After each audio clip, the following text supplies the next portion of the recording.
Você está usando o colar de novo, disse Carlos, olhando para a minha clavícula, como se a peça o ofendesse. Eu não te disse que isso vale pelo menos 3 jantares? Olhei para ele do outro lado da mesa. A luz acima de nós era muito forte, a toalha de mesa muito branca, o restaurante muito novo e sem alma. Sua esposa, Clara, estava ocupada desdobrando o guardanapo com os dedos bem cuidados, fingindo que não ouvia. Sim, respondi, colocando minha bolsa suavemente no colo. Você me disse. Ele se inclinou para a frente, abaixando a voz, mas não sua crueldade. Bem, se você quer comer aqui, talvez deva considerar vendê-lo.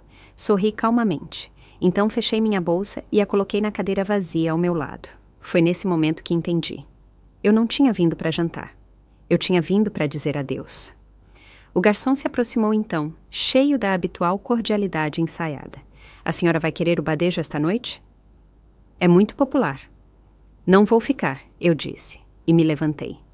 O rosto de Clara corou instantaneamente. Ah, não seja dramática, Marina. Carlos estava apenas brincando. Não, eu disse calmamente. Ele não estava. Por um momento, ninguém se moveu. O tilintar de copos e risos murmurados de outras mesas continuou, alheios à silenciosa violência que se desenrolava na nossa. Peguei meu casaco. Obrigada pelo convite, eu disse, não de forma rude. Espero que vocês dois aproveitem a noite.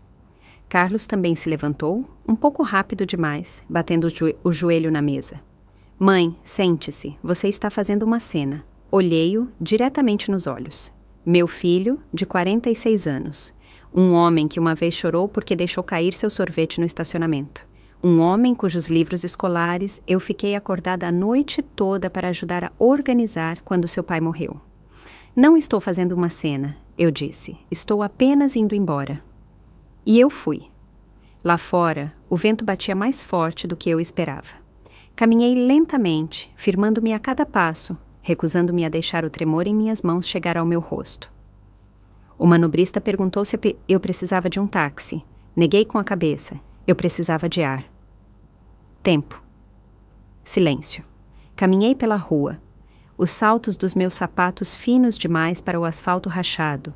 As pérolas em meu pescoço frias contra a pele. Aquele colar tinha sido um presente de casamento da minha mãe. Eu não o usava há anos até hoje. Um presente de uma mulher que entendia o que significava sobreviver para outra que ainda estava aprendendo. Cheguei à esquina onde costumava ser a floricultura, agora uma sorveteria, e me apoiei no banco sob o toldo. Cheirava açúcar queimado e perfume de adolescente. Por um longo momento apenas sentei ouvindo o barulho do mundo ao meu redor, carros, risadas, o latido de um cachorro do outro lado da rua. Ainda podia sentir a voz de Carlos ecoando em meus ouvidos. Venda suas joias, se quiser comer aqui. Não eram apenas as palavras. Era o jeito que ele dizia, como se eu fosse um fardo que ele não conseguia se livrar. Como se todos os anos de joelhos ralados, febres noturnas, empréstimos intermináveis e perdões silenciosos fossem subitamente irrelevantes. E talvez fossem. Olhei para a pequena bolsa ao meu lado, couro marrom, limpa, mas velha. Dentro havia 3 coisas. Um batom que eu não usava há semanas, um talão de cheques com meu nome em caligrafia gasta e um pequeno envelope com um anel de opala dentro. Eu pretendia dá-lo a Clara como um gesto de paz, como um agrado. Quase ri. Em vez disso, levantei-me e fui para casa pelo caminho mais longo. O céu já estava se transformando em noite. A Avenida Bandeirantes fervilhava atrás de mim com o tráfego de sexta-feira. Meu bairro estaria tranquilo. Casas pequenas de tijolos, luzes de varanda, o zumbido baixo de televisões através das janelas. Destranquei a porta da minha casa e entrei. Calor, coisas familiares. Minha cozinha ainda cheirava levemente a canela do pão torrado da manhã. Um azulejo rachado perto do fogão. O velho relógio verde tic-taqueando alto demais. Tirei o casaco, pendurei-o cuidadosamente e sentei-me à mesa. Meus joelhos doíam, mas não me importei. A dor, eu havia aprendido, era apenas outro tipo de lembrete. Na mesa havia um pequeno caderno, meu livro, razão de orçamento. Abri-o. Página após página de transações. R$ 400 aqui, R$ 1.200 ali. Mensalidade da escola particular, ajuda com a hipoteca, o sofá novo de que eles precisavam desesperadamente no ano passado. Virei para trás. Uma nota para mim mesma, escrita meses atrás com tinta desbotada. Lembre-se de quem você é. Não se explique. Não implore. Fechei o caderno e me levantei. Esta noite eu não choraria. Não de novo. Que comesse em badejo. Eu tinha sopa no freezer e dignidade no peito. E ambos estariam quentes. A casa estava silenciosa, mas não vazia. Ela guardava sons que você só podia ouvir quando morava em algum lugar por tempo suficiente. O clique do radiador se acomodando nas paredes. O rangido suave do assoalho do corredor fora do quarto. O zumbido baixo da geladeira que me lembrava a respiração adormecida do meu marido. Fervi água e a derramei sobre um saquinho de camomila, deixando o vapor subir ao meu rosto como uma bênção. Não acendi a luz da cozinha, apenas a lâmpada sobre a pia. Não estava pronta para a claridade ainda. Levei minha caneca para a sala de estar e sentei na poltrona larga e frouxa onde costumava ler histórias para Carlos antes de dormir. A almofada ainda tinha uma depressão onde ele costumava se aninhar ao meu lado anos antes de aprender a revirar os olhos. Havia fotos na parede. Nossa família em porta-retratos que não eram espanados há muito tempo. Carlos com seu sorriso banguela no primeiro dia de aula. Carlos aos 13 anos segurando uma bola de futebol maior que seu braço. Carlos e Clara no dia do casamento. Meu vestido era lilás. Eu me lembrava porque Clara enrugou o nariz e disse que era um pouco de vó. E então a última foto, eu segurando o bebê Simão, o filho deles, meu único neto. Ele teria 12 anos agora. Eu não o via há meses.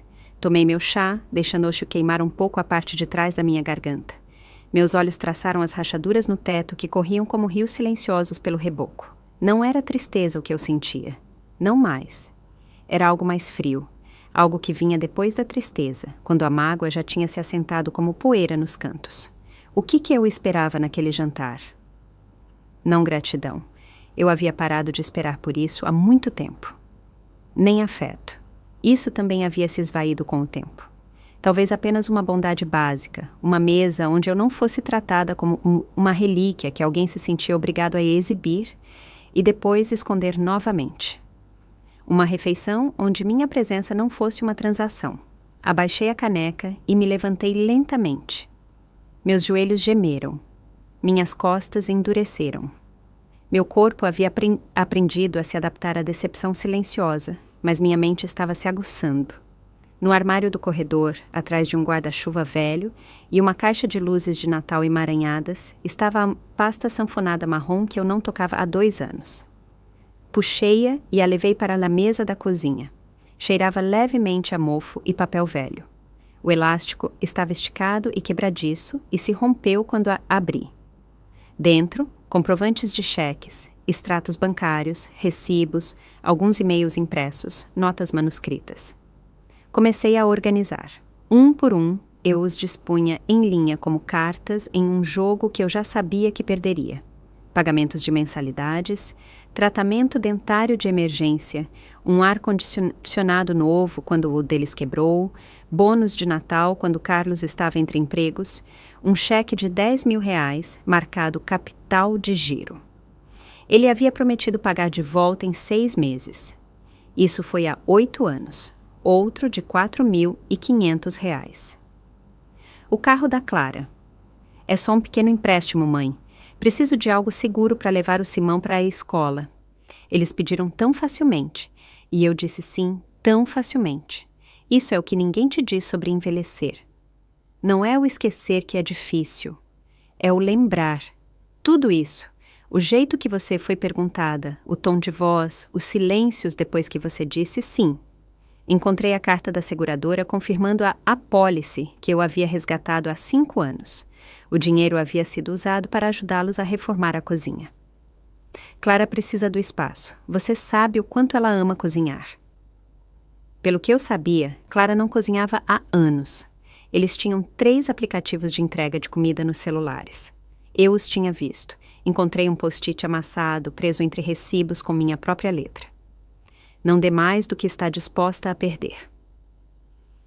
Eu devo ter escrito isso durante um dos meus raros momentos de clareza. Sorri. Tarde demais. Empilhei os papéis de volta na pasta, mais devagar agora, mais deliberadamente. Cada um era um lembrete. Cada um era um pedaço da verdade. Não era apenas o jantar. Eram os anos que haviam levado àquele momento. A primeira vez que Carlos disse: "Podemos manter isso só entre nós?" A primeira vez que Clara olhou através de mim, como se eu nem estivesse na sala. O jeito que Simão, antes aberto e curioso, agora mal dizia mais de 2 palavras para mim. Eu permiti tudo isso com cada real, cada gesto, cada silêncio. Eu me tornei cada vez menor, até que mesmo minha presença no jantar parecia um luxo que eles podiam revogar. Levantei-me e me espreguicei. Minhas pernas tremeram um pouco. Segurei a beirada da mesa para me equilibrar, depois levei a pasta para a escrivaninha no canto e a tranquei lá dentro. Amanhã eu visitaria o banco, mas esta noite eu dormiria. Não o sono inquieto a que eu tinha me acostumado, cheio de preocupações e racionalizações. Não, esta noite eu dormiria com um coração que, embora machucado, finalmente havia começado a bater em seus próprios termos. E pela primeira vez em anos, eu não sonharia com o que eu devia. Eu sonharia com o que eu ainda tinha. Não dormi profundamente, mas dormi completamente. Quando acordei, a luz que entrava pelas cortinas era cinzenta e limpa. O tipo de luz matinal que não exige nada de você. Sentei-me lentamente, minhas articulações rígidas, mas suportáveis. Não havia pressa. Esse era o presente da minha idade. O tempo não era mais um tirano. Fiz café em vez de chá. Queria o amargor. Às 9 em ponto, eu estava vestida e pronta. Calças, blusa, casaco, limpa, modesta. O anel de opala ainda estava na minha bolsa. Não o tirei. O banco ficava assim apenas 3 quarteirões de distância. Não dirigi. Queria andar. O ar frio tirou os últimos resquícios de sono dos meus ossos. E enquanto eu caminhava pela calçada, passando pela padaria com sua névoa de canela e pela vitrine da farmácia cheia de displays de vitamina D, senti algo como firmeza retornar. Dentro do banco, cheirava a carpete e ar-condicionado. A fila era curta. Esperei atrás de um homem com muito perfume e uma mulher segurando um bebê que me encarava com um interesse franco e babão. Quando chegou a minha vez, pedi para falar com alguém sobre minhas contas pessoais. Um jovem chamado Tiago me levou para um pequeno escritório com paredes de vidro e sorriu com dentes demais. "Em que posso ajudá-la hoje, senhora Noronha?" Noronha? Esse era o sobrenome do meu marido. Eu ainda o usava, embora Jorge estivesse ausente há 14 anos. Eu gostava de como soava, sólido, gentil. Gostaria de revisar todos os pagamentos e transferências automáticas, eu disse, colocando minha pasta na mesa.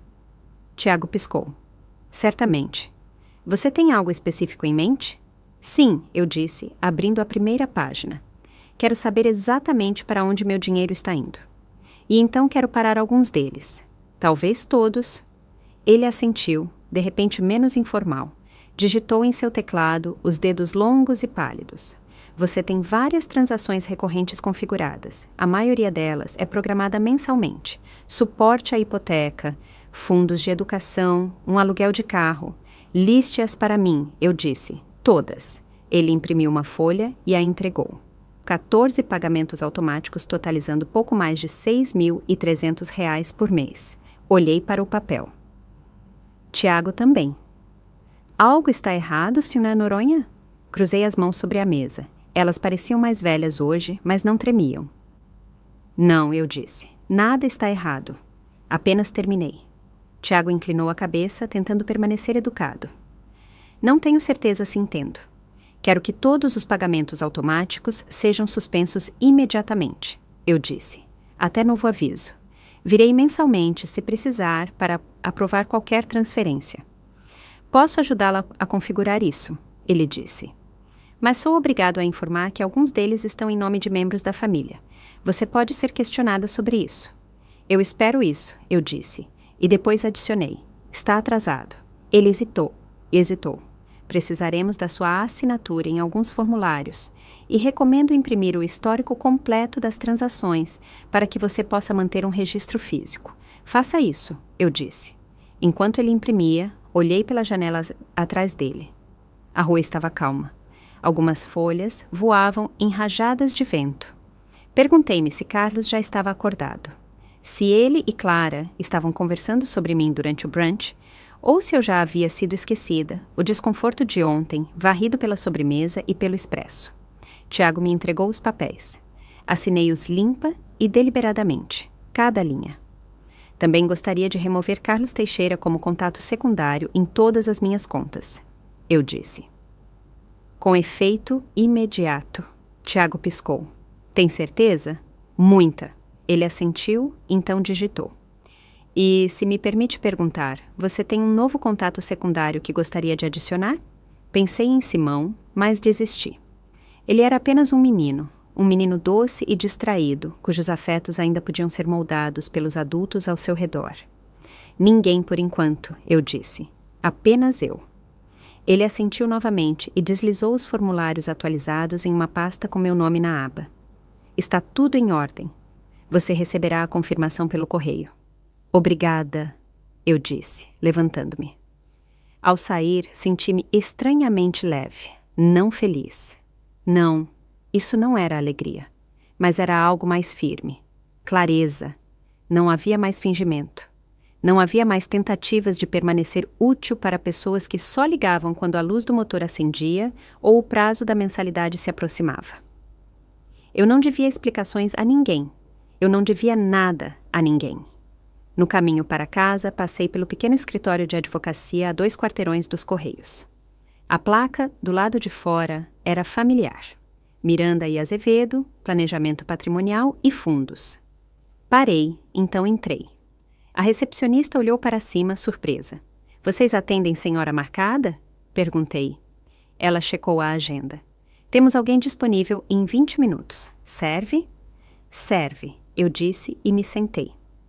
Lá fora, o vento batia mais forte contra as janelas, mas eu estava firme. Meu casaco estava abotoado, minha bolsa estava fechada e pela primeira vez em anos, eu estava entrando em uma sala sem pedir permissão para estar lá. O advogado era mais jovem do que eu esperava. 40.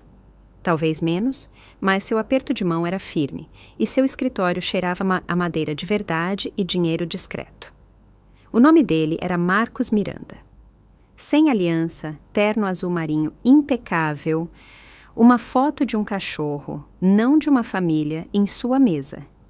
Gostei dele imediatamente. Em que posso ajudá-la hoje, senhora Noronha?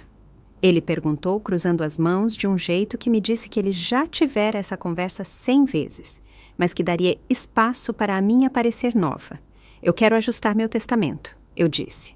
E quero abrir um fundo. Ele não piscou. Certo, podemos ajudar com isso. É uma revisão de um documento existente ou uma reestruturação completa? Completa, eu disse. Nada do antigo deve permanecer. Quero um recomeço. Ele assentiu e abriu uma pasta. Posso perguntar, antes de começarmos, se você tem algum objetivo específico para o fundo, para o testamento? Olhei pela janela por um momento antes de responder.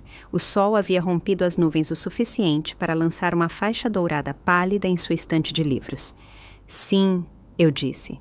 Quero ter certeza de que as pessoas que estiveram ao meu lado quando não precisavam serão as que se beneficiarão quando não puderem mais. Isso o fez parar brevemente, mas ele assentiu novamente. Entendido. Conversamos por quase 1 hora. Eu falei sobre Carlos, sobre Clara, sobre Simão. Fui justa, não estava ali para punir. Não estava buscando vingança. Eu só queria que as coisas refletissem a realidade. Carlos havia sido nomeado meu único herdeiro depois que Jorge faleceu. Na época fazia sentido. Eu queria proteger meu filho, mas filhos se tornam homens, e homens fazem escolhas. E Carlos havia feito as dele. Marcos fez perguntas cuidadosas. Eu queria deserdá-los completamente. Havia mais alguém que eu gostaria de incluir? Eu tenho uma neta, eu disse, surpreendendo a mim mesma, do lado do meu irmão. O nome dela é Juliana. Ela me visita 1 vez por mês, manda cartas de verdade, manuscritas. Não acho que ela saiba o quanto isso significa, eu disse. Marcos assentiu. Podemos definir uma alocação percentual ou nomeá-la como beneficiária principal. Ela fica com a casa, eu disse. E o carro. Tudo o resto vai para um fundo. Para ela ou para uma causa que eu escolher mais tarde. E seu filho? Perguntou Marcos. Não acusador, apenas esclarecedor. Pensei em uma carta, eu disse. Ele receberá uma carta. Marcos ergueu uma sobrancelha, mas não insistiu. Assim que estabelecemos a estrutura, ele tirou os formulários. Você precisará assinar estes hoje. Eu os autenticarei e então começaremos a redigir os documentos finais. Assinei. Minha mão tremeu um pouco na primeira linha, mas não na segunda nem na terceira. Quando terminamos, eu tinha uma pasta minha, elegante, em relevo, organizada. Parecia mais sólida do que qualquer foto de família. Você precisa de ajuda para informar sua família sobre essas mudanças? Marcos perguntou enquanto me acompanhava até a porta. Não, eu disse. Deixe a vida informá-los. Ela tem uma voz mais alta do que eu jamais tive. Lá fora, o vento havia se acalmado. Voltei para casa pelo caminho mais longo, passando pela livraria, pelo bar, pelo parque. Os bancos estavam vazios, as árvores começando a mudar para seus casacos de outono quebradiços.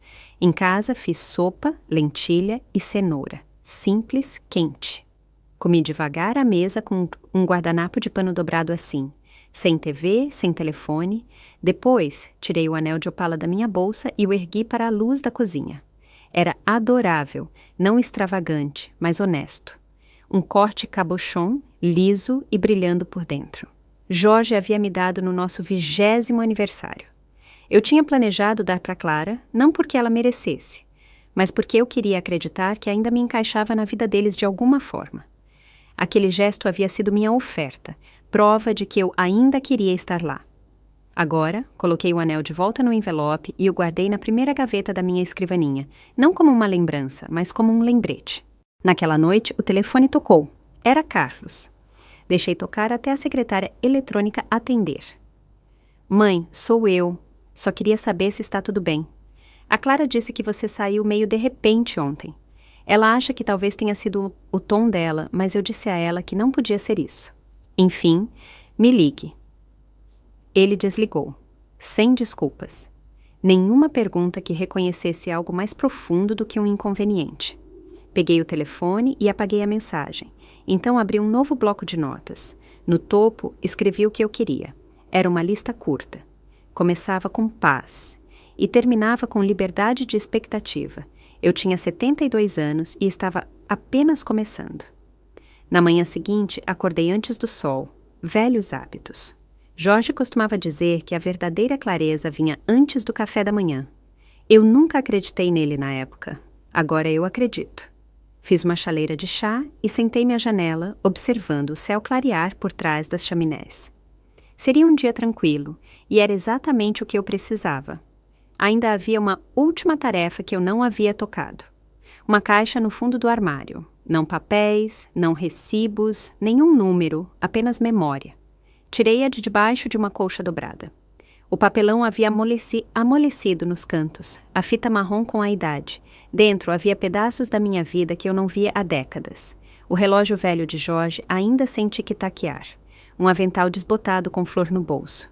Cartões de aniversário com caligrafia infantil desajeitada.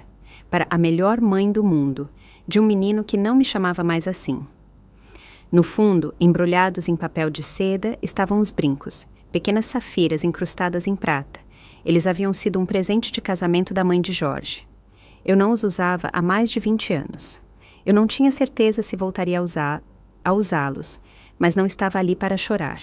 Estava ali para prestar contas.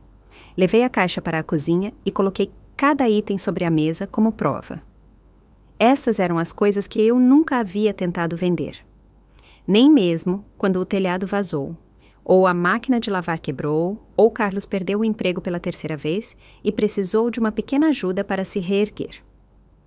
Essas eram as coisas que eu guardei porque importavam, e agora eu tinha que decidir. O que eu faria com elas? Não estava com pressa. Fiz torradas, comi devagar, então liguei para o joalheiro. Aliança e filho, o homem atendeu. Sim, olá. Meu nome é Marina Noronha. Tenho algumas peças de família que gostaria de avaliar. Não para venda, apenas para clareza. Claro, senhora Noronha. Podemos agendar uma consulta particular. Quando seria bom para essa senhora? Hoje, eu disse. No final da manhã. Ele me deu um horário e eu o anotei na ponta do jornal de ontem. Então embalei os brincos, o colar e o anel com cuidado, separadamente, como se estivesse enviando cada um para um destino diferente. Peguei o ônibus. Era a mesma rota que eu fazia há anos quando Jorge e eu não podíamos ter um segundo carro. Eu costumava carregar compras e suéteres de tricô feitos à mão nesta rota. Agora, eu estava sentada com um estojo de joias flexível no colo e o tipo de calma que só vem de não precisar mais da permissão de ninguém. A loja estava silenciosa, toda displays de veludo e iluminação suave. O homem atrás do balcão era mais jovem do que eu esperava, talvez da idade do meu Carlos. Ele me cumprimentou com uma cordialidade ensaiada, então me levou a uma pequena sala com uma luminária e uma balança. Vamos dar uma olhada, ele disse. Entreguei-lhe cada peça, uma de cada vez, e ele as examinou com a reverência de alguém que conhecia o valor quando o via. Ele parou no anel. Belo engaste, ele disse. A opala está limpa. É mais antigo, provavelmente feito à mão, sentimental. Assenti. Um presente de muito tempo atrás. Ele assentiu também, como se isso fosse resposta suficiente. Quando terminou, ele me entregou uma folha impressa com números e descrições. Eu não precisava lê-los. Eu já sabia o que queria. Não vou vender, eu disse. Claro, ele disse, mas é inteligente saber o que você tem. Sim, eu disse. É exatamente isso. Coloquei o papel na minha bolsa. Enquanto me levantava para sair, ele acrescentou baixinho. A maioria das pessoas vem aqui quando está desesperada. Eu não estou desesperada, eu disse. Estou desperta. De volta em casa, guardei os itens. Não escondidos, nem esquecidos, apenas colocados. Naquela tarde, sentei-me à mesa de jantar com meu talão de cheques. Revisei cada item que havia circulado no extrato bancário, cada pagamento que havia suspendido e escrevi ao lado de cada um a caneta para que servia: o seguro da Clara, os lanches da escola do Simão, o segundo carro do Carlos, a mensalidade do spa, o aluguel da cabana de fim de semana. Ao lado desses, escrevi uma segunda coluna. Reembolso improvável. Não como amargura, apenas verdade. Pausei sobre a cabana. Lembrei-me da ligação. Mãe, este lugar é perfeito para a família se unir. Você deveria vir também. Eu paguei o depósito. Mas quando a viagem aconteceu, eu não fui convidada. Sem espaço, Carlos disse envergonhado. A irmã da Clara está vindo e o Simão vai trazer um amigo. Escrevi ao lado, não esquecido, não perdoado, não lamentado, apenas registrado. O telefone tocou, não o fixo, meu celular. Juliana. Oi, tia Marina.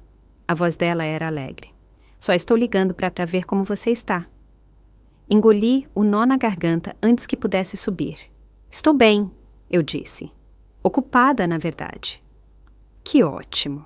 Escuta, eu estava pensando, no próximo fim de semana estarei na cidade para uma conferência. Há alguma chance de eu dar uma passada por aí? Claro, eu disse sem hesitação. Traga seu apetite. Vou cozinhar algo decente pela primeira vez. Ela riu. Combinado. Depois que desligamos, sentei por um tempo no silêncio, deixando-o se instalar. Ninguém me perguntava como eu estava há semanas. Não de verdade. Não desde o último outono, quando fui fazer aquele exame e Clara me mandou uma mensagem. Avise-nos se for sério. Não tinha sido, mas mesmo que fosse, eu sabia que eles não teriam aparecido. A campainha tocou, inesperadamente. Abri a porta e lá estava ele. Carlos, despenteado, com o rosto vermelho, sem casaco. Mãe, ele disse, dando um passo à frente. Precisamos conversar. Dei um passo para trás, mas não para deixá-lo entrar. Apenas o suficiente para que o ar passasse entre nós. Acho que você está certo, eu disse. Nós precisamos. E então fechei a porta. Não bati, não tranquei, apenas fechei. A conversa podia esperar, mas minha clareza não. O silêncio depois que a porta se fechou com um clique foi alto. Fiquei ali por um momento, a mão ainda na maçaneta, respirando lentamente. Através do vidro fosco, pude ver a silhueta de Carlos hesitar, então recuar. Nenhuma batida, nenhum grito. Ele saiu como alguém que não esperava que a porta se fechasse, como alguém que estava acostumado a ela ficar aberta, não importa o que passasse por ela. Voltei para dentro de casa e caminhei lentamente em direção à sala de estar. Havia uma foto na lareira que eu não tinha olhado de verdade há anos. Eu e Jorge, braços dados, em frente ao nosso primeiro carro, uma Kombi azul surrada, com pintura descascada e sem ar-condicionado. Nós dois éramos jovens naquela foto. Eu estava usando um vestido amarelo que eu mesma tinha costurado. Jorge tinha um braço sobre meus ombros e o outro apontando para o capô do carro, como se fosse um prêmio que tínhamos ganhado.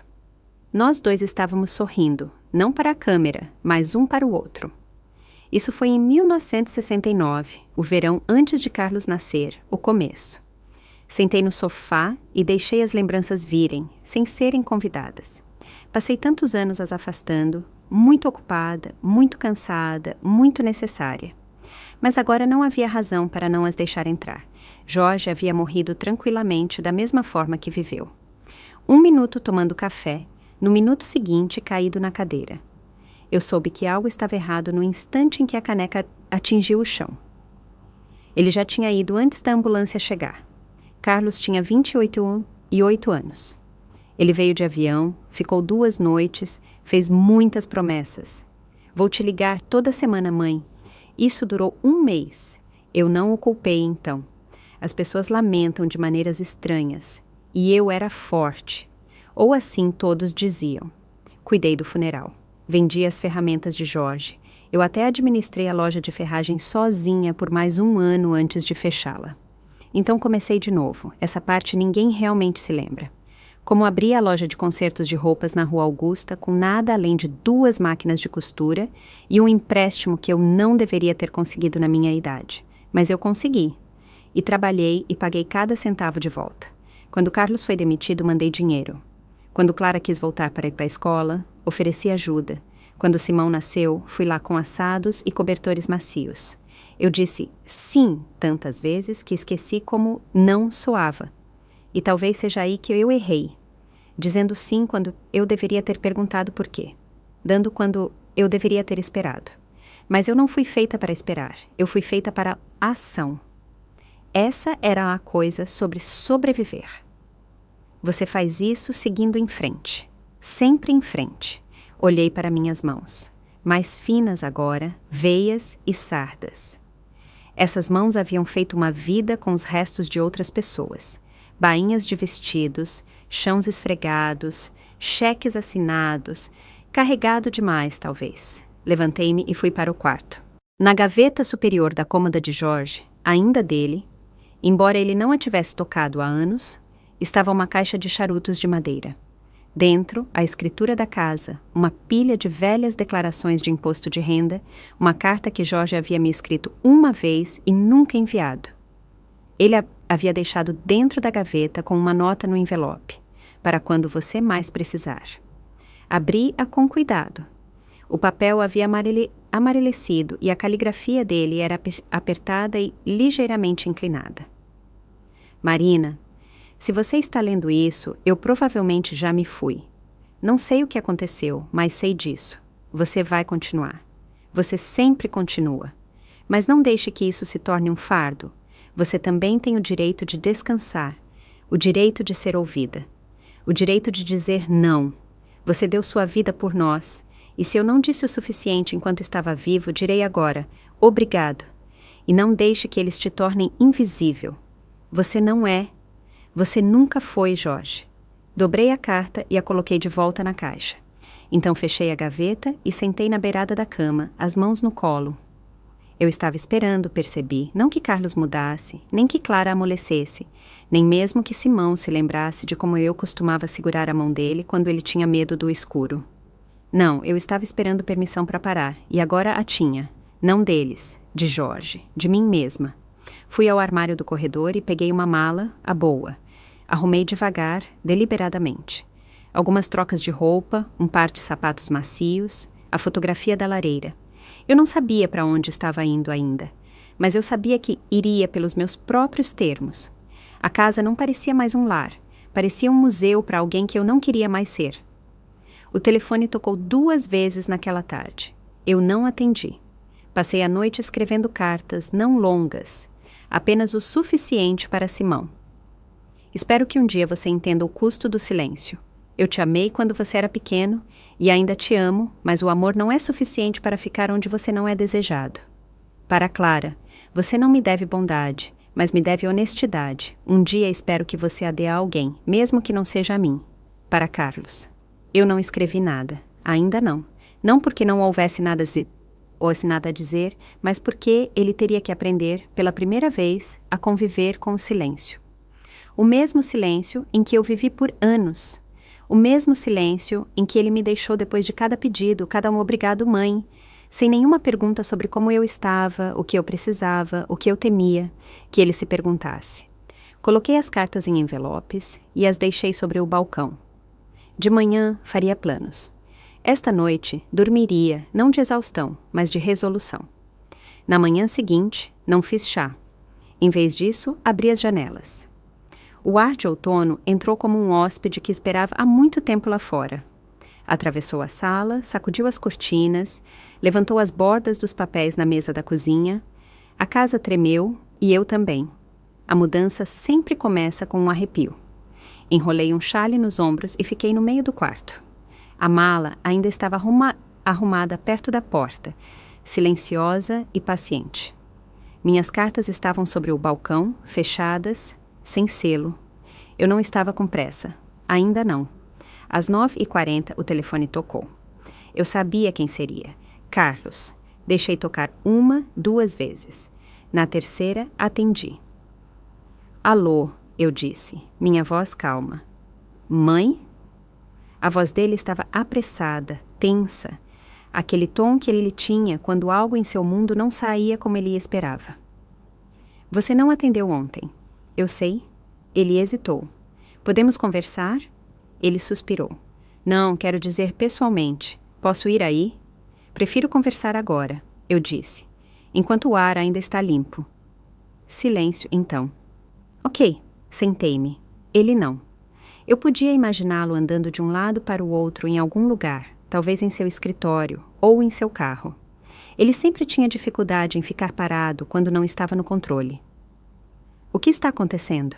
Ele perguntou finalmente. Clara disse que você saiu do jantar por causa de algo que eu disse, mas mãe, eu estava brincando. Você não estava, eu disse simplesmente. Bem, eu não quis dizer nada com isso. Mas você quis. Ele exalou forte pelo nariz. Ok, está bem. Talvez eu estivesse frustrado. Você sempre fala sobre o passado, os sacrifícios. Veja bem, eu só queria uma noite agradável. E eu queria respeito, eu disse. Nós dois saímos com fome. Ele não respondeu. Deixei a pausa durar o suficiente para deixá-lo desconfortável. Então adicionei. Carlos, cancelei os pagamentos automáticos. Isso o atingiu. O quê? Todos eles a partir desta semana. Falei com o banco, falei com meu advogado. Ele começou a falar por cima de mim, rápido, em pânico. Espera, o quê? Você não pode simplesmente... Mãe, isso cobre a escola do Simão, o plano de saúde da Clara, a segunda hipoteca. São milhares de reais. Eu sei, eu disse. Eu assinei os cheques. Você nem me avisou. Eu não era obrigada. Ele fez um som, meio riso, meio desdém. Você está nos punindo. Isso é por causa de uma noite ruim. Não, eu disse. Isso é por causa de 15 anos. Ele ficou em silêncio. Eu quase podia ouvir seus pensamentos, as engrenagens girando, pesando o que ele poderia dizer para reverter a situação. Mas eu não era um problema a ser resolvido. Não mais. Não estou fazendo isso para te machucar, eu disse, mais suavemente agora. Estou fazendo isso porque não quero mais ser cúmplice. Em quê? Na minha própria anulação. Isso o calou novamente. Carlos, eu disse, você sabe quando foi a última vez que me perguntou como eu estava sem precisar de nada? Sem antes dizer, ei, mãe, uma coisinha rápida? Você se lembra? Ele não respondeu. Eu lembro, eu disse. Foi no ano em que Simão nasceu. Você veio só para me ver depois que Jorge morreu. Você trouxe sopa, você me deixou falar. Isso foi há muito tempo. Sim, eu disse. Foi. Mãe, por favor, você está exagerando. Somos família. Famílias não podem tratar umas às outras como bancos com capachos. Eu o interrompi. Não chame isso de família. Tenho andado sob muito estresse, ele disse, mudando de tática. Os negócios, as notas do Simão. A Clara tem... Fechei os olhos. Carlos, não preciso de desculpas, nem mesmo de pedidos de desculpas. Preciso de limites. Ele riu amargamente. Você parece uma terapeuta. Pareço alguém que finalmente está se ouvindo. Mais silêncio então, baixinho. O que você quer de mim? E lá estava. A primeira pergunta honesta. Deixei um momento assentar antes de responder. Eu quero que você entenda, eu disse.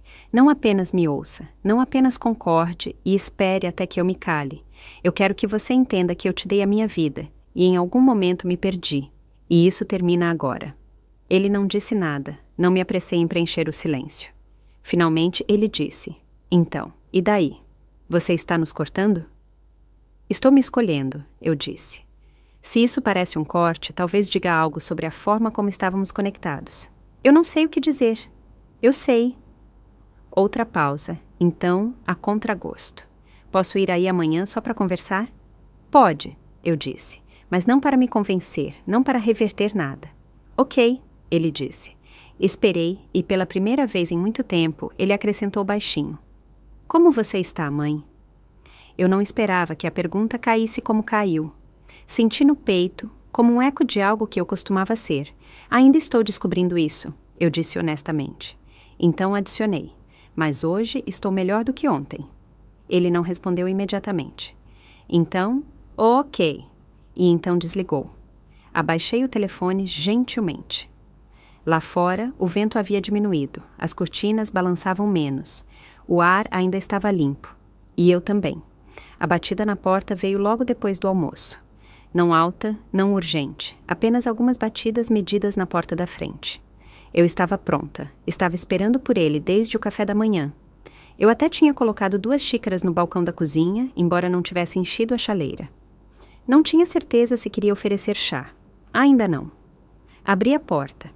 Carlos estava lá, em seu blazer e jeans habituais, o tipo de roupa que o fazia parecer casual, competente, no controle.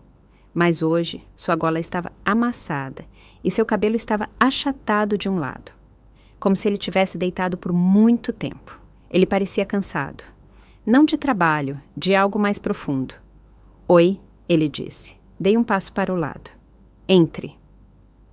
Ele não carregava nada, nenhuma pasta, nenhuma oferta de paz, nem mesmo Simão, cuja presença poderia ter suavizado os ares.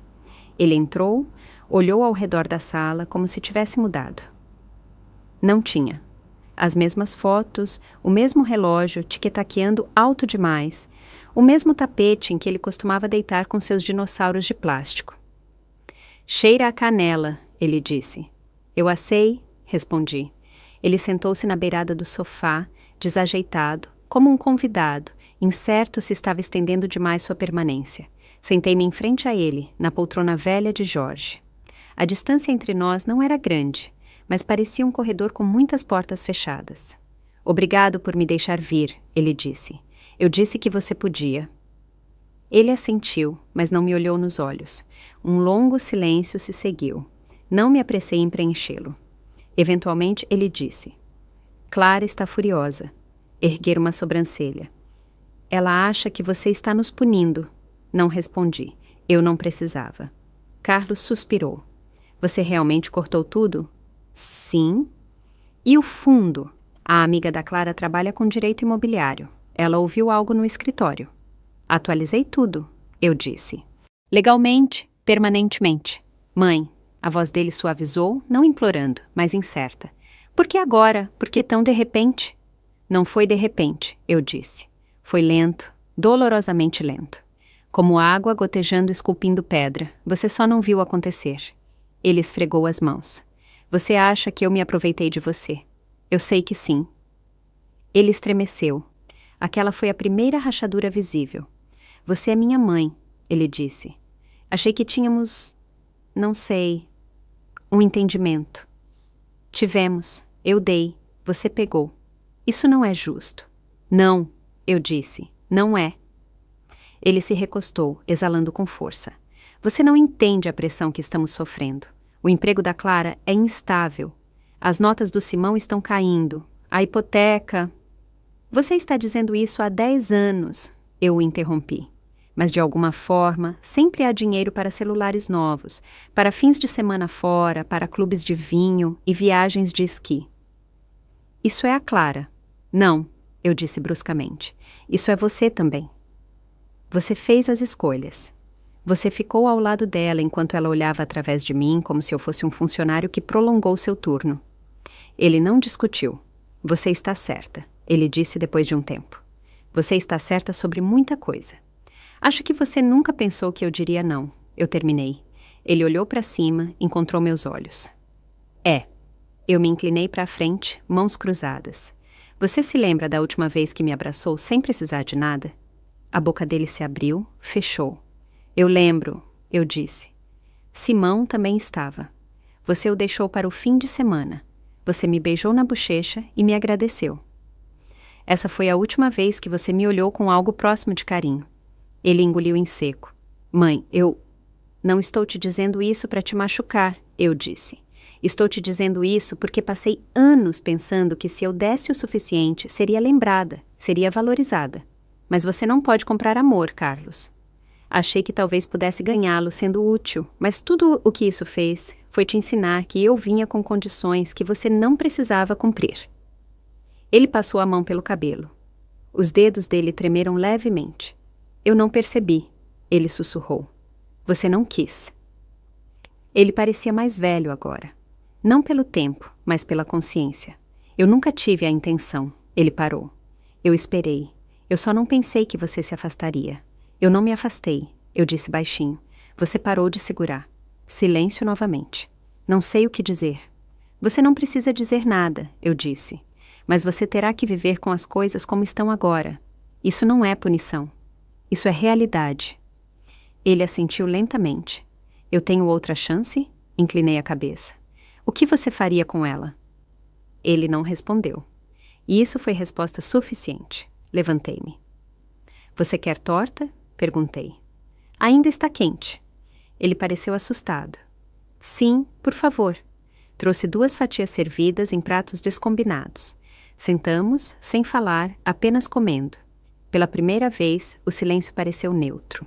Nem pesado, nem frio, apenas verdadeiro. Quando ele saiu 1 hora depois, parou na porta. Vou ligar, ele disse. Só se você quiser saber como eu estou, respondi. Ele assentiu uma vez. Eu vou. Eu não sabia se acreditava nele, mas por enquanto isso era o suficiente. O envelope chegou numa terça-feira, cor creme, pesado, o tipo de papel que as pessoas escolhem quando querem parecer importantes. Meu nome estava escrito em letra cursiva caprichada, sem remetente. Eu não precisava de um. Dentro havia um convite, não manuscrito, impresso profissionalmente com pequenos floreios dourados nos cantos. Você está cordialmente convidado para um jantar de celebração em homenagem à Bolsa de Estudos de Simão Teixeira. A data era este sábado. Horário, 18h12. Local, Clube Campestre Recanto das Palmeiras. Confirmação de presença solicitada. Eu o encarei por muito tempo. Não havia nota, nenhuma mensagem pessoal, apenas meu nome, como se alguém do lado de Clara tivesse decidido me incluir no último minuto e impresso um extra. Nenhuma palavra de Carlos, nem mesmo um telefonema depois da visita dele na semana passada. E Simão, eu não o via desde que ele tinha 11 anos. Ainda assim, tracei as letras do nome dele com o polegar. Ele sempre foi um menino delicado, quieto, cuidadoso, com olhos grandes e escuros, como os do avô. O tipo que construía castelos com almofadas de sofá e te dava a sobremesa se você parecesse triste. A última vez que ele me abraçou, os braços dele mal alcançavam minha cintura. Coloquei o convite na mesa e fui para a janela. Lá fora, as folhas tinham começado a cair. Vermelhas, amarelas, quebradiças, do tipo que esfarelavam sob seus sapatos como o passado sob pressão. Não me movi por um longo tempo. Então peguei o telefone e liguei para a Juliana. Oi, ela atendeu, alegre como sempre. Você está livre neste sábado? Perguntei. Uma pausa. Acho que sim. Por quê?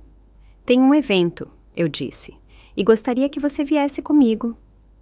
Ela não perguntou que tipo, não hesitou. Claro, o que devo vestir? Eu sorri. Algo que faça você se sentir firme.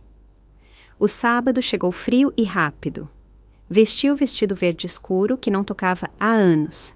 Aquele que Jorge sempre dizia que realçava a nitidez dos meus olhos. Prendi o cabelo, coloquei os brincos de pérola, não usei perfume. Juliana chegou às 5. Ela vestia azul marinho e um batom discreto. Quando me viu, piscou. Tia Marina, ela disse suavemente, você parece uma mulher que está prestes a fechar um capítulo. Não fechar, eu disse, apenas sublinhar. Ela ofereceu o braço e fomos juntas. O clube campestre Recanto das Palmeiras era tão elegantemente sem gosto quanto eu me lembrava. Portas de vidro altas, latão demais. Um manobrista que tentou pegar as chaves de um carro que não estávamos dirigindo. Dentro, o salão de jantar estava quente e iluminado a ouro com mesas redondas cobertas por linho branco e talheres de prata dispostos como instrumentos cirúrgicos. Eu os avistei de uma vez. Carlos, Clara, Simão. Simão estava mais alto agora, mais magro. Os mesmos olhos escuros, porém. Ele usava um terno que não servia muito bem e sapatos que provavelmente não eram dele. Ele estava sorrindo, rindo de algo que Clara sussurrava para ele. Então ele me viu e o sorriso vacilou. Não sumiu, mas suavizou, como se ele não soubesse como encaixá-lo. Eu me aproximei, Juliana logo atrás de mim. Clara foi a primeira a se recompor. Deu um sorriso forçado. Marina, eu não pensei que você viria. Eu fui convidada, eu disse calmamente. Claro, os olhos dela se moveram para Juliana. E esta é minha convidada. Simão deu um passo à frente, incerto. Vovó, aquilo me atingiu como um tapa. Eu não ouvia aquela palavra dele há 5 anos. Simão, eu disse, estendendo a mão. Ele a pegou. O aperto dele era incerto, mas quente. Que bom que você veio, ele disse. E por um momento eu acreditei nele. Fomos levados aos nossos lugares, não na mesa principal, é claro, perto do fundo, a uma distância educada. Estava tudo bem. Juliana se inclinou e sussurrou. Você quer ir embora? Não, eu disse. Quero ver. Os discursos começaram logo após o prato principal. Clara falou primeiro, cheia de orgulho cuidadoso. Então Carlos, de pé um pouco rígido demais, agradeceu a todos por apoiarem o futuro de Simão. Ele olhou para mim uma vez, mas não me nomeou, e então Simão se levantou. Ele estava nervoso, mas não tímido. Agradeceu aos seus professores, aos seus pais, ao seu orientador escolar, e então, olhando diretamente para mim, ele disse, e a pessoa que primeiro me ensinou a segurar um lápis corretamente e a terminar o que comecei, mesmo quando as coisas ficavam difíceis. Ele fez uma pausa. Minha avó, Marina Noronha. Houve um silêncio na sala, breve, mas inconfundível. Eu não sorri, não assenti. Simplesmente olhei para ele porque pela primeira vez em anos, alguém me viu. Após os aplausos, Simão voltou para a mesa. Ele não sentou perto dos pais. Ele veio para a nossa. Posso sentar aqui um pouco? Ele perguntou. Claro, eu disse. Ele olhou para o prato, depois de volta para mim. Sinto muito por não ter ligado. Toquei a mão dele levemente. Você acabou de fazer. Ficamos ali comendo a sobremesa enquanto do outro lado da sala, Carlos observava. A boca de Clara estava apertada com perguntas que ela não fez. Que perguntem. Que se perguntem, porque eu havia terminado de explicar. E Simão, ele havia encontrado seu caminho de volta. Isso era o suficiente. Não conversamos muito depois da sobremesa.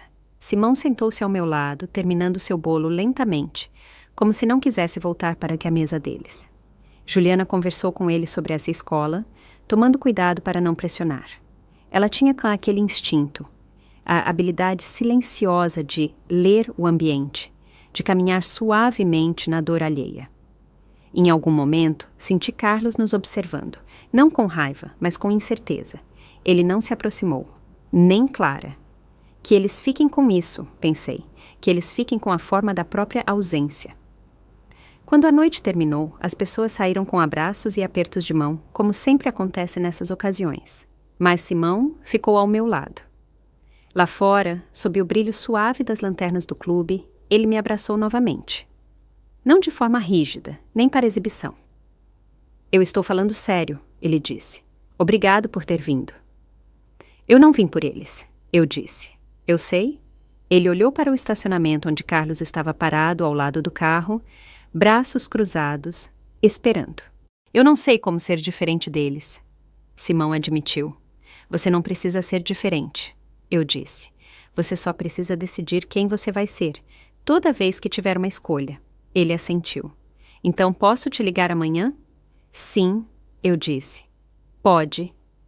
Juliana e eu o observamos se afastar, os ombros ligeiramente curvados, as mãos nos bolsos. Um menino novamente, por um instante. No carro, nenhuma de nós falou até estarmos quase de volta ao meu bairro. Juliana virou-se para mim. Isso foi corajoso. Não foi, eu disse. Estava atrasado. Ela não argumentou. Quando chegamos em casa, não desfiz as malas. Não me sentei.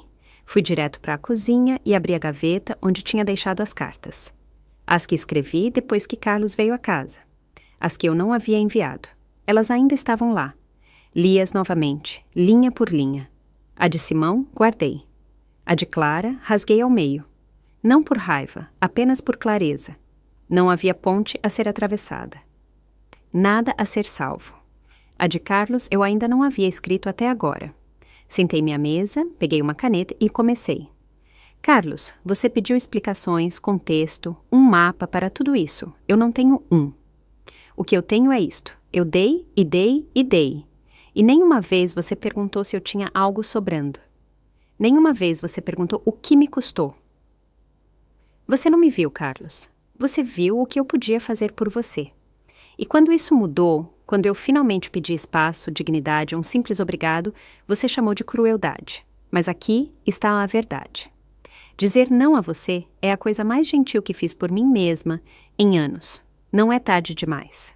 Mas o caminho de volta não passa pela minha carteira. Passa pelo seu coração. Se você o encontrar, sabe onde me encontrar. Marina. Eu não assinei mãe. Isso não era mais um título. Era um papel e ele havia me aposentado dele há muito tempo. Dobrei a carta e a coloquei em um envelope. Na manhã de domingo, a enviei pelo correio. Sem rastreamento, sem carta registrada, apenas um envelope branco simples com o nome dele.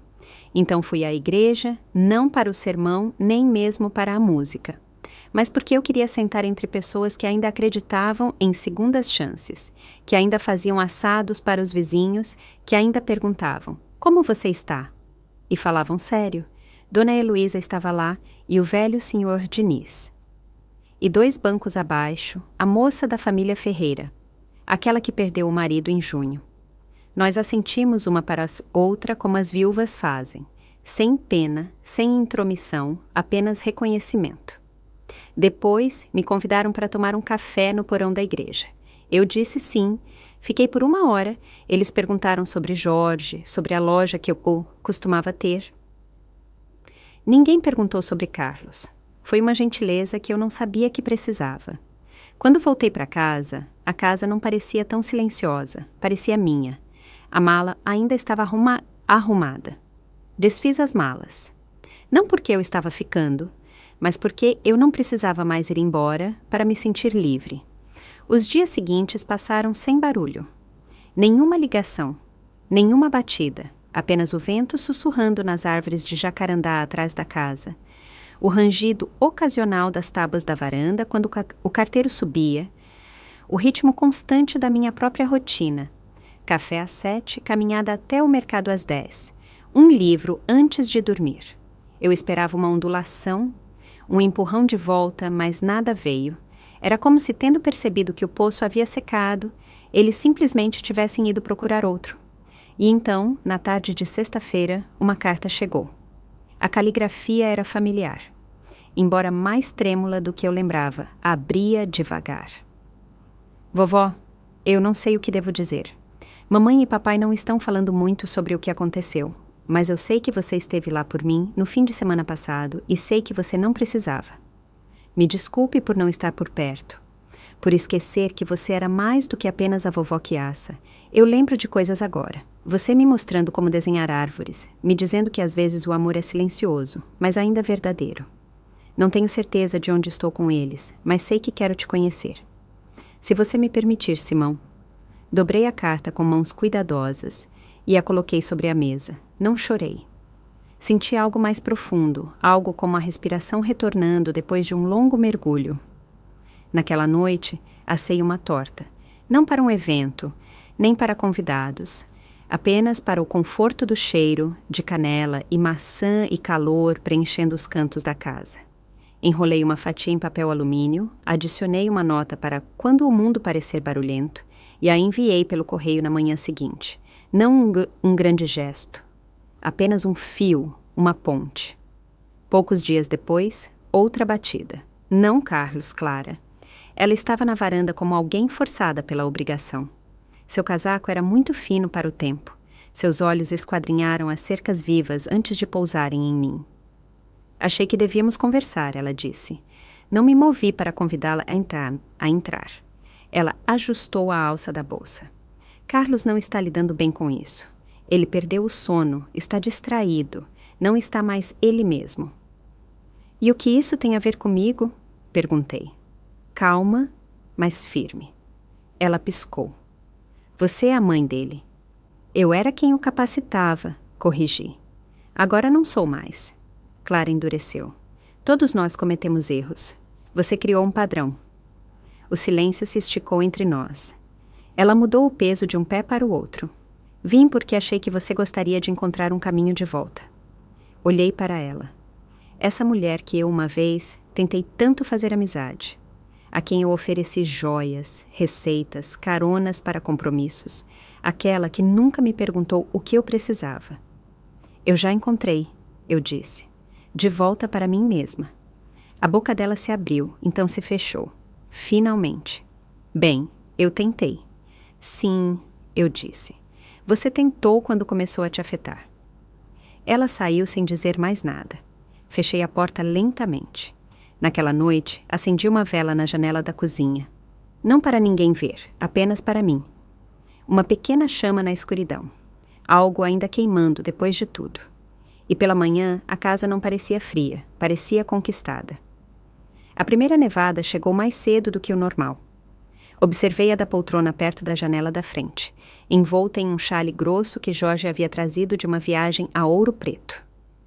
Os flocos caíam lentos e limpos, cobrindo a rua em silêncio. Era o tipo de neve que fazia o mundo parecer mais gentil do que era. Eu não tinha para onde ir. Ninguém esperando uma torta, nenhumas tarefas para a vida de outras pessoas, apenas o ritmo constante da minha própria respiração. A chaleira começando a cantar atrás de mim, e a paz de ser desnecessária para qualquer um, exceto para mim mesma. Tomei meu chá e abri a carta de Simão novamente. Eu já a havia lido 3 vezes. Havia uma frase perto do final a qual eu não tinha prestado atenção suficiente antes. Eu lembro quando você me disse que a verdade não é algo que se grita, é algo que se vive. Eu tinha dito isso a ele. Ele tinha 8 anos, eu acho, e estava chorando porque um menino na escola o chamou de molenga. Sentei-o no balanço da varanda, enrolei seus pequenos punhos nos meus e disse aquelas palavras como se acreditasse nelas. E agora, anos depois, ele havia se lembrado. Não das tortas, nem dos presentes de aniversário, nem do dinheiro, mas da varanda, das palavras. Eu. Esse era o tipo de herança que eu queria deixar para trás. Não bens imóveis, nem joias, nem testamentos cuidadosamente redigidos e jantares congelados com um crachá. Verdade vivida, não gritada. O telefone tocou logo depois do almoço. Atendi no segundo toque, sem pressa. Vovó, Simão. Sim, estou lá fora. Olhei pela janela e lá estava ele, parado com um casaco fino demais para o tempo, segurando uma sacola de papel, neve cobrindo seus ombros. Abri a porta. Você não ligou antes, eu disse. Eu sei, ele disse. Eu não queria te dar tempo para dizer não. Sorri. Inteligente. Ele entrou, tirando a neve das botas. Entreguei-lhe uma toalha e ele secou o cabelo. Suas bochechas estavam vermelhas de frio, mas seus olhos estavam firmes. Trouxe algo, ele disse, erguendo a sacola. Dentro, um pote de mel, um pão e uma pequena vela torta. Eu fiz, ele disse, apontando para a vela. Projeto da escola, cheira a cedro e laranja. Eu a levei ao meu nariz e respirei fundo. Cheirava a dezembro e a memória.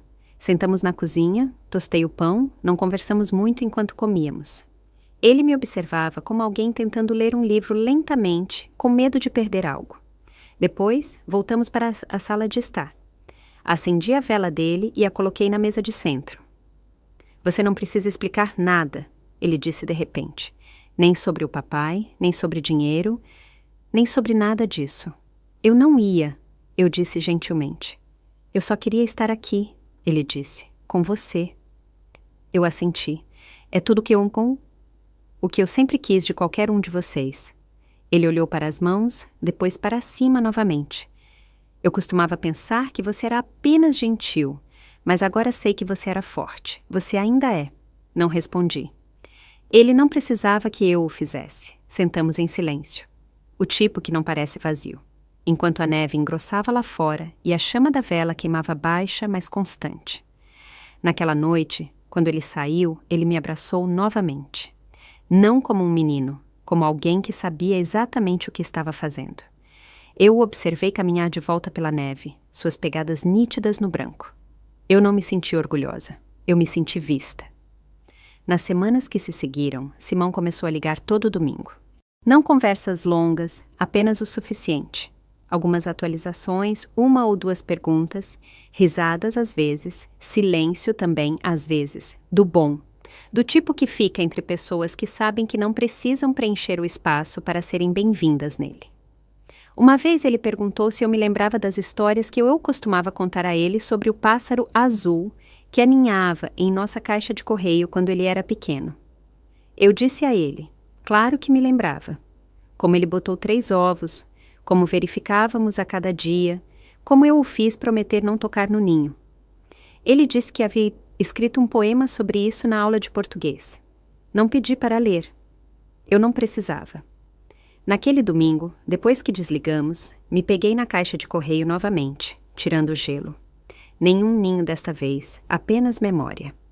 Clara ligou também uma vez, não para pedir desculpas, mas para informar. Houve uma mudança no emprego de Carlos. Ela disse friamente, ele pode estar fora no próximo trimestre. Eu ouvi, esperei, ela fez uma pausa, então baixinho. Ele não está bem.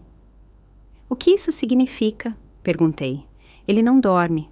Ele anda pela casa à noite. Ele diz que sua carta não sai da cabeça dele. Não disse nada. Não estou pedindo nada, ela acrescentou. Só achei que você deveria saber. Foi a coisa mais humana que ela disse em anos. Obrigada, eu disse e falei sério. Ela desligou. Uma semana depois, uma carta veio de Carlos. Não digitada, não longa, apenas 6 linhas. Mãe, você estava certa, eu não te via. Eu via o que você me dava e eu presumi que você estaria sempre lá para dar. Eu não sei como consertar isso, mas eu quero. Se um dia você sentir vontade, me ligue. Com amor, Carlos. Eu não chorei. Coloquei a carta na gaveta ao lado da de Jorge. Algumas coisas precisam de tempo. Outras apenas precisam ser deixadas onde estão. Como prova de que a clareza, quando chega, muitas vezes é tarde demais para a restauração, mas bem a tempo para o acerto de contas. Naquele domingo, Juliana veio me visitar. Fizemos sopa juntas, como nos velhos tempos. Ela descascava cenouras enquanto eu fatiada o alho poró. Nos movimentávamos pela cozinha como mulheres que entendiam o que significava ser útil, mas não usada. Eu vi seu nome na lista de doadores do abrigo feminino, ela disse. Eu não o coloquei lá. Bem, está lá. Dei de ombros. Que eles se perguntem. Ela sorriu. Você está mudando as coisas mesmo agora. Estou colocando as coisas em ordem, eu disse, para mim mesma. Mais tarde, comemos em silêncio. O tipo que se conquista. O tipo que vem depois de tudo ter sido dito. Ao sair, ela beijou minha bochecha. Você parece mais leve, ela disse. Não estou mais carregando o que nunca foi meu para segurar, eu disse. Depois que ela se foi, apaguei as luzes, fiquei no meio da casa e ouvi. Nenhuma voz, nenhuma exigência, apenas minha respiração, apenas o silêncio. E parecia um lar. O ano novo chegou sem cerimônia, sem festa, sem champanhe, apenas eu sentada em minha poltrona com uma xícara de chá, observando o ponteiro dos segundos do relógio de parede empurrar a noite para amanhã. Quando a hora mudou, não disse uma palavra. Apenas exalei, e isso foi o suficiente. Na primeira segunda-feira de janeiro fui ao banco. Não porque algo estivesse errado, mas porque eu queria ver. Meu saldo, meu nome, o rastro ininterrupto das minhas próprias decisões. Tiago me cumprimentou como um velho amigo. Ele não perguntou por que eu estava lá, apenas sorriu e disse: "Ainda temos aqueles documentos de propriedade arquivados, se você quiser revisar alguma coisa." "Não estou mudando nada", eu disse. "Eu só queria me lembrar que era real." Ele entendeu. Pessoas boas nem sempre vêm em forma de família. Depois, parei nos correios. Eu havia encomendado uma pequena placa de latão para o portão da frente. Não um sobrenome de família, nem uma mensagem de boas-vindas, apenas Marina Noronha, residente. Eu mesma a aparafusei naquela tarde. As mãos firmes apesar do frio. Quando terminei, recuei e a li em voz alta uma vez. Não para os vizinhos, para mim. No dia seguinte, recebi um cartão pelo correio. Sem remetente. Dentro, uma fotografia de Simão parado na biblioteca do campus, agasalhado em um casaco de lã, segurando uma placa que dizia: "Primeiro da família, mas não o último." Havia um post-it dobrado dentro. "Sua voz está em cada passo que dou." Colei-o no quadro de avisos da cozinha, ao lado de velhas receitas e listas de compras. Naquele fim de semana, assei pão para a campanha da igreja. Não porque eu tinha que, mas porque eu queria. Dar, descobri, ainda vive em mim, mas agora tem limites. As pessoas começaram a notar. Dona Heloísa perguntou se eu consideraria liderar novamente o grupo de leitura da comunidade. Eu disse a ela que pensaria nisso. O Sr. Diniz trouxe uma caixa de lenha e não disse nada, apenas a deixou na varanda. Até Clara enviou um cartão. Não um pedido de desculpas completo. Apenas uma linha em letra cuidadosa. Todos nós poderíamos ter feito melhor. Eu vejo isso agora. Não respondi. Algumas coisas são melhores deixadas reconhecidas, mas sem resposta. Uma noite, perto do anoitecer, sentei na varanda com uma colcha sobre os joelhos e uma xícara de café esfriando na mão. As crianças do bairro estavam brincando na rua, agasalhadas em jaquetas fofas, gritando bobagens umas para as outras em uma linguagem que só os jovens pareciam conhecer. E eu pensei, não sobre o que havia sido tirado de mim, mas sobre o que eu havia recuperado. Não vingança, nem mesmo reconciliação, apenas espaço.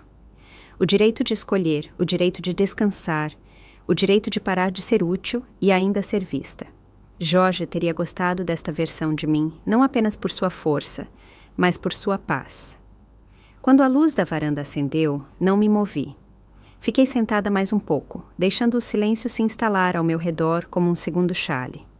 Sempre haveria ecos de jantares não ditos, de aniversários esquecidos, de favores pagos com silêncio, mas eles não doíam mais. Eles apenas existiam, como móveis velhos no canto, úteis uma vez, mas não mais necessários. Eu não estava mais esperando ser convidada para entrar. Eu havia construído minha própria casa dentro de mim, e ela permaneceria. Dizem que a maioria das mulheres da minha idade se torna invisível. Eu costumava acreditar nisso. Então parei de aparecer da forma que esperavam e, de repente, todos começaram a olhar. A farmacêutica perguntou se eu precisava de ajuda para alcançar algo. A jovem da padaria me chamou de senhora e ofereceu um desconto. Até o homem da companhia de luz, que nunca me olhou nos olhos durante todos os anos em que paguei as contas atrasadas de Carlos, parou e perguntou se eu estava bem atualmente. Eu disse sim e falei sério.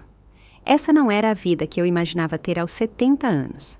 Eu havia imaginado feriados cheios de risadas altas e mesas bagunçadas, netos dormindo nos sofás, alguém chamando da cozinha. "Mãe, onde está a canela?" Em vez disso, tenho silêncio.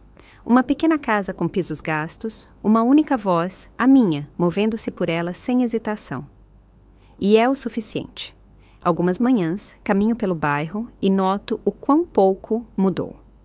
Os Vasconcelos ainda mantêm o gramado impecável. Os filhos da família Pereira ainda andam de bicicleta muito rápido na esquina. A mesma árvore, perto do ponto de ônibus, ainda se inclina para a esquerda como se estivesse cansada de fingir que está crescendo reta. Mas eu mudei. Não me encolho mais nas conversas. Não explico mais minhas escolhas, como se tivesse cometido um crime. Não me pergunto mais se fui muito dura, ou muito fria, ou muito atrasada. Eu estava no tempo certo. Alguns dias atrás, recebi uma mensagem de voz de Carlos. A voz dele estava mais suave, mais lenta. Oi, mãe. Não sei se você vai ouvir isso, mas eu queria dizer que reli sua carta 2 vezes e acho que estou começando a entender. Você não precisa me ligar de volta, eu só queria que você soubesse que estou ouvindo agora. Eu não apaguei, não retornei a ligação. Algumas portas permanecem fechadas, não por raiva, mas por entendimento. Alguns amores são melhores à distância. Simão visita uma vez por mês agora. Ele não fica muito tempo. Bebemos chá, conversamos sobre livros, às vezes apenas sentamos em silêncio e comemos o que eu assei. Ele traz notícias da escola, de seus planos. Ele faz perguntas, não apenas sobre o passado, mas sobre mim, quem eu era, quem eu sou. Uma vez ele perguntou se eu me arrependia de algo. Eu disse a ele que não.